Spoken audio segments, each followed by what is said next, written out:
So running a business is a multifaceted job that can spread you thin in regards to time and resources. If you're doing the job right, though, your business should be growing in some capacity, right? But that growth can come at a cost. It can be sacrificing attention and effort with areas that may not be as glamorous as others. Thankfully, though, there are lots of different ways that you can ensure that you're putting your time and resources in the best place possible. Now, my very favorite is content repurposing. It is the best way to multiply your message, to be cohesive and consistent with your content, and massively increase your visibility. Now, for those of you that aren't familiar with content repurposing, it's totally my jam. It's my very favorite thing to talk about, but it is the best way to leverage your existing content by putting it in a fresh new light.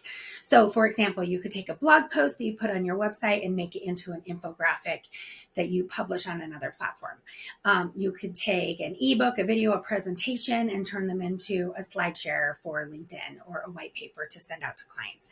There's a bajillion ways that you can do it, but the thing to know is that the benefits of content repurposing are plentiful, right? There's lots and lots of ways that you can do it.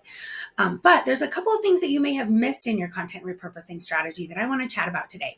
Very first, what is the purpose? So when you are repurposing your content, the first thing you need to know is, why are you doing it?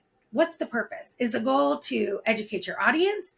Then you're going to be repurposing in a different way than if you were looking to drive more leads to your website or to grow your sales or grow your Facebook group. Having a clear sense of purpose in how you're repurposing your content and why you're repurposing your content is going to make it much more effective. So second thing, audit your existing content. This is something that a lot of us miss. So we've created tons and tons of content in the past, but then we don't reuse it, or we don't look and see, what have I already created that I can maybe tweak the messaging or tweak how I'm saying something to reach my ideal client better, right? There's a lot of times that things that we've already created can just be updated a little bit to reach new people. It's also a really good way to generate some fresh content ideas for things that you've overlooked or haven't thought of yet. So last thing that you may have missed in your content repurposing strategy is repurposing your high performing content.